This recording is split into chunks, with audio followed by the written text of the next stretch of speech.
morning. Church gathered in the building and church gathered still within the sanctuary of time online. It is good to know that we are all connected at this time. John reminded me, you are, by the way, going to kind of tell everybody real quick what this next sermon series is about rather than just kind of like jump right into your sermon, which is probably a good thing because I oftentimes just jump right into stuff without a whole lot of prelude. He knows me well after 9 years. So you might be able to tell, or you will now because I will tell you, from the image that will be on the PowerPoint throughout this. Our series is loosely based on the Adam Hamilton book, Seeing Gray in a World of Black and White. So that was kind of the best image I could come up with that we could also project stuff on as well. So hopefully that is helpful. Adam Hamilton wrote the book first, and it's a long book that was not originally meant to be a study, but afterwards, years later, somebody convinced him, hey, you really ought to convert this into a study. And so the study conversion actually plucks out different chapters for each week depending on the theme. And we started that this last week, and there is still room if you would like to be a part of that. We had our successful first foray into doing a hybrid class. There were several of us that met in person in the overflow room, and there were several of us that were up on the TV who were there via Zoom, and they could see people in the room, and we could see them, and it was pretty cool. So if that's something you're interested in. Now, the other thing that I did, though, however, to make it work a little better for a sermon series, was I noticed that the themes also tracked pretty well with the verses from Romans 12, which, for my money, if you read that whole chapter of Romans 12, is probably about the best synopsis of Christian living in the Bible, especially when you get to verse 9. That's just the part where, I just start feeling like, preach it, Paul! Go, Paul! You're on fire! We don't get to verse 9 just yet, so but wait, if you come, we get to verse 9 too. So we're just a few verses at a time. Pat was very surprised, as probably were you, that she only had 3 verses that she had to read. I know that's very unlike me. Usually if you've been a liturgist, you're just hoping you don't get an entire chapter. And I see several liturgist people laughing, including Linda. So that's the blow by blow as we'll be going through Romans 12 and relating it to these themes of seeing gray in a world of black and white. So this last week has been a particularly fun week for me and for others in the church as we're getting back into the swing of things. Kathy Castillo, who normally delivers the Heritage Place meals for Community Meal, is in Greece, which is on my bucket list to do at some point. And so I'm sort of plan B for delivering meals to Heritage Place. So she gave me the blow-by-blow because she has everything just worked out to a science. God bless Kathy Castillo. This A, B, C, D, E, F, G steps. And I almost did it just like she told me to.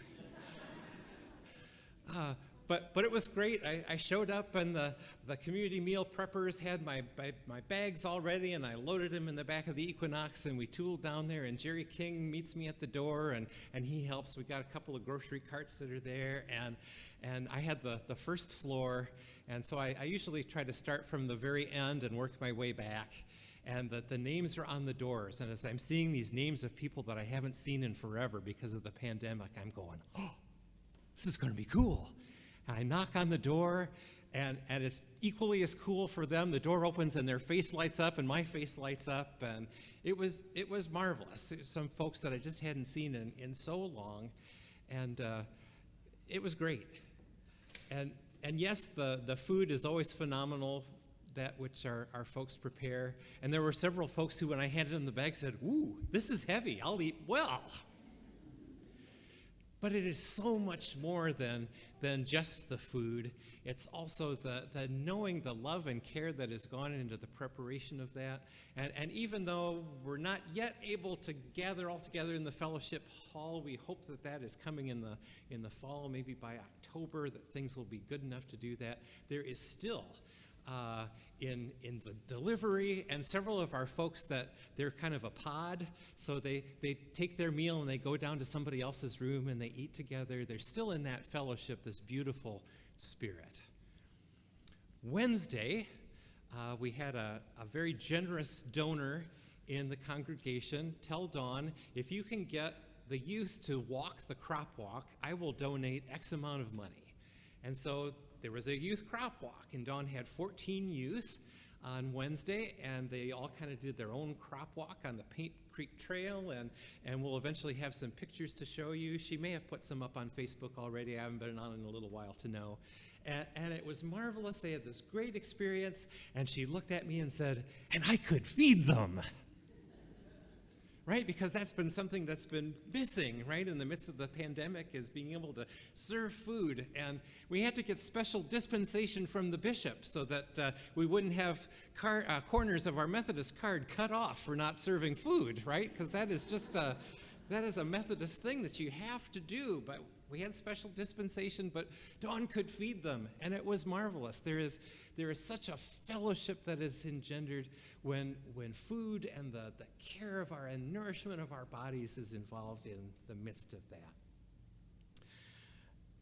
I'm going to share with you just a teeny intro from a little thing that I wrote for my Doctor of Ministry class. Janice always reminds me, you should probably say Doctor of Ministry instead of D-Min, because it sounds too much like D-Mun. Sounds like I'm going to school to learn exorcisms or something, but no, I promise I won't mess with any of that stuff. And I would just want to let you know that I brag on you to my Doctor of Ministry cohort. So this was talking about a definition of spirituality by one of the authors we were reading. I was heartened by this author's assertion that authentic spirituality is not divorced from, and you get extra points if you use fancy words like this, corporeal reality. That just means bodily stuff, right? Spiritual life is not separate from body life or from the entire sphere of human action and human desire. A spirituality removed from the experiences of life in the world would not strike my congregation as authentic, and would definitely run counter to their commitments, rooted in their own deep sense of spirituality, to feeding and otherwise serving the people of our community.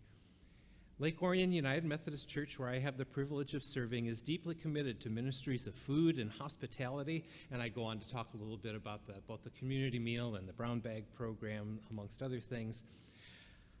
The congregation's spirituality has been formed by these missions and the connections they have fostered.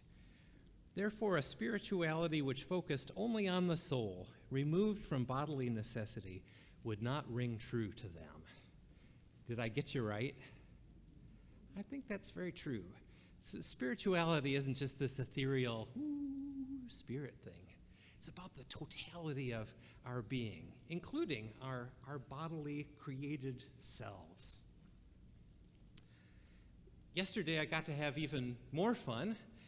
Along with Marilyn Gaskins and Bob and Sue Erickson and other Lions. We were here across from 313 Pizza with the Lions Club doing Project KidSight. And that is this really cool program where kids can get free vision tests. We have this, it's almost like magic. I don't know how the camera works. I just know which buttons to push and it does its thing. There's kind of a dark tent, and the kid comes in with his or her parent and sits in a chair, and you aim the camera so that it focuses on the eyes, and it measures all the stuff somehow magically, and it tells you whether or not their eyes are good. They either pass the eye test or there's a referral, and it prints up a little sticker, and they can use it as proof of an eye test at school, or they can take it to the optometrist, and the optometrist can read some of the stats to know which things to look for. It's really cool. And it's one of my favorite things to do for a number of reasons. I mean, the fellowship with fellow Lions is cool as we sit at the table, and then messing around with the kids is always a great deal of fun too. You know, I'm kind of a kid messer-arounder person. But also knowing that we're providing a very specific bodily, physical need that is important on top of all that is just really cool. It's really cool. And it brings home to me that we really need to get right what Paul says about flesh and spirit and not screw it up like we've often done as the church. Too often times when we read Paul and we hear him talk about the flesh and the spirit, we think of that as being the body and the soul. And we say, ooh, body bad and soul good. And Paul would be horrified to think that we thought that way. That was actually one of the doctrines of the people who have been since called the Gnostics, one of the first Christian heresies, that somehow the material world was bad. Some of them took it to the extreme that the material world was actually created by a whole separate God. But the God who's the Father of our Lord Jesus Christ is the God of the Spirit and the soul. It gets goofy, right? You get the picture. So body and soul together are good. So when Paul talks about flesh and spirit, he uses very specific words, and I've probably given these to you before, and just am counting on you to still smile and not say, oh, good Lord, he's getting dementia and repeating himself. Sarx, which often gets translated as flesh, and pneuma, which often gets translated as spirit. Sarx is flesh, that's true, but it's flesh in isolation, disconnected and self-absorbed. Pneuma is spirit, but it's not just ethereal spirit. It's spirit as the essence of our being. A life lived in the pneuma, in the spirit, is a life lived in connection rather than in isolation, connection with others and with God, a connection that gives life a deeper sense of meaning and purpose. So when Paul talks about spirit, it's the totality of our being in connection with God's creation and with all other people and with God, God's self. Flesh is isolated self. So, in the first verse that Pat read for us this morning, when Paul exhorts us to present our bodies as a living sacrifice, it's not just about our bodies, though it certainly includes them. It's the totality of our being. Instead of merely presenting our spiritual Sunday Sabbath selves, we're to present our physical, workaday, daily grind, hungry, thirsty, longing for acceptance, enmeshed in messy relationships selves. As the hymn said at the beginning of the service, we surrender all. It's not just that we surrender our Sunday mornings, or surrender our tithes and offerings, or surrender our moments before meals, or our daily devotions. We surrender the totality of who we are and what we have and how we live. All right, I'm going to share with you one other crazy thing from my Doctor of Ministry class. I'm going to remember that. It's this Latin phrase. It's fuga, F-U-G-A, mundi, M-U-N-D-I. You might have heard the word mundi before. Sometimes there are specials about, if you follow any of the ancient manuscripts or archaeology stuff, the mappa mundi is the map of the world. Fuga means to flee. It's the root word that's found in a word like refuge or refugee. So it's flight from the world. The roots of fuga mundi are in medieval monasticism, the monks of the Middle Ages. And there were different levels of fleeing from the world, some that were good and some that were not so good. So some flight from the world by some of these folks was a flight that was truly in isolation. You fled off totally by yourself into the desert, into the wilderness, and nobody ever heard from you again, and you didn't leave any lasting legacy. There was no social connection, but by God, you felt as though you had made yourself holy by getting out of the mess that is the world. But there was really no impact that was made on anybody else. For others, fuga mundi was about flight from the world in order to form an alternative community whose ultimate purpose was then to engage or be an example to, or to otherwise transform the world. So you were fleeing from the world, you formed an alternate community, but your purpose was in order to be a blessing back to the world. And you can see some of that in a lot of the orders of monks, that yes, though they were cloistered by themselves, they had a purpose of making a difference in the world. The true isolation, the total flight of people fleeing into the desert and the wilderness, never to be heard from again, is about fleeing from the world in order not to sully one's self, right? Oh, we don't want to have anything to do with this messy world, right? It's messy people and messy places and messy politics. Like Pontius Pilate, we wash our hands of the world and mistake this clean hands approach for holiness. Like the Pharisees whom Jesus likened to whitewashed tombs, we mistake reputational purity for genuine piety, the sort of piety which would make us pure within as we are polished without. But the latter approach, the strategic retreat, in order to regather and renew ourselves as an alternate community whose ultimate purpose is to re-engage and work to change the world, this is what God calls us to do. This is what Paul is calling us to do. Paul would remind us that do not conform to this world does not mean do not engage with this world. I think that's important, right? Sometimes we think of, all right, if I can't conform to the world, that means I need to run away, I need to shut it out. No. You can still be and need to still be in it, still need to be engaged. We just don't conform to other values beyond which God has called us to. We remember Jesus as a prime example of this, right? Jesus, who strategically withdrew from the world oftentimes, up the mountain or wherever to pray, but always returned to re-engage with anyone and everyone, publicans and prostitutes, Sadducees and Samaritans, lame men and lepers, teachers and tax collectors. And he didn't shy away from either rendering to Caesar that which belonged to Caesar or demanding resistance to Caesar, where the values of imperial Rome violated the imperatives of God. This is one of the challenges that we really faced in our first week of the class, of seeing gray in a world of black and white, was it's hard to be called to engage in the world, especially when we're talking about things that are political. That's a messy world, right? And yet we are called. I mean, all politics is, the root word of politics is polis, which is Greek for city, which was kind of the original community. And politics is how are we going to live in community with each other and govern ourselves and be governed. And that is exactly what God's people were called into the wilderness, right? To figure out what God gave the law for us to figure out. Here, this is how you should govern yourselves. Here, this should be your politics. That's a crazy word, right? We kind of, our hackles get up. And yet, so how do we figure out how to engage in the midst of the messiness, but in a faithful way? One of the temptations of fully engaging with the world in this way is that we will come to the task of engagement assuming a posture of superiority, right? We know how this should be done. We're the church, right?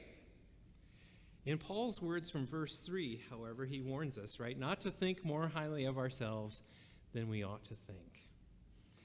You remember, maybe many of you do, I'm sure, though I haven't brought this story to us in a while. Remember our friend Tom Heaton with Mission Guatemala? And one of his core stories, the one that just has stuck with me ever since we had the chance to meet him, was the group from a church that came to Mission Guatemala, and they had their T-shirts on that said, "Bringing God to Guatemala," as though God had never been there before, right? As though they were bringing something that the folks there did not have.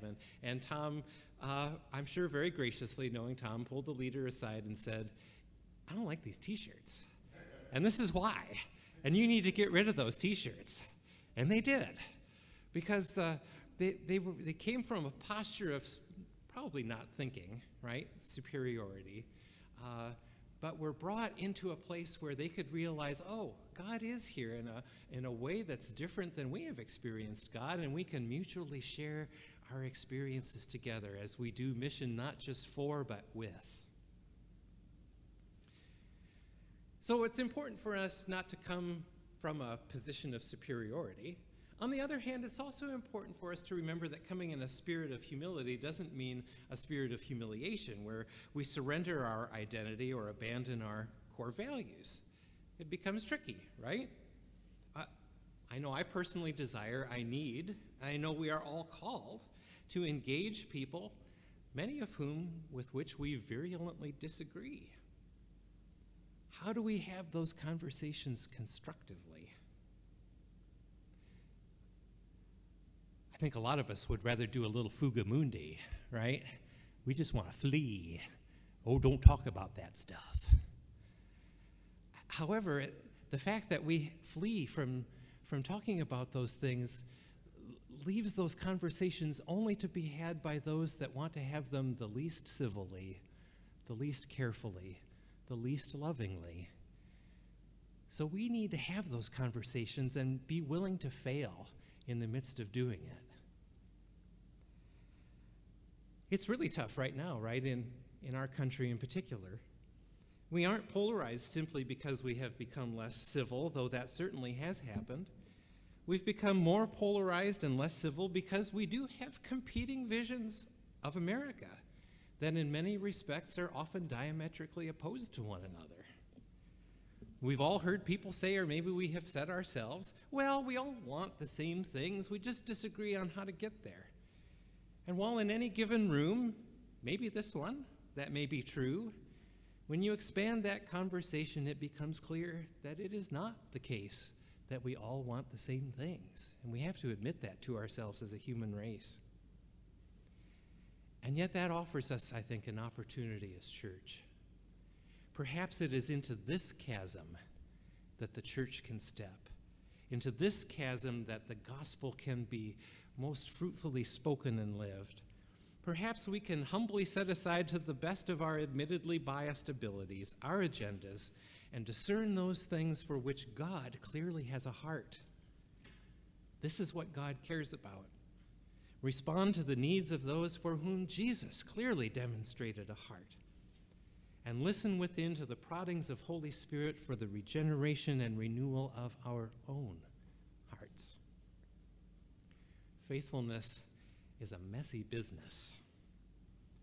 Faithfulness calls us neither to fight the world nor to flee from it, but to face it, to love it and live in it, to pray and work in such a way that it might grow just a little closer day by day to resembling the kingdom, the reign, and the will of God. Let us be about facing and loving this world that God has given to us in a way that loves and serves the will of our loving, gracious God. Amen.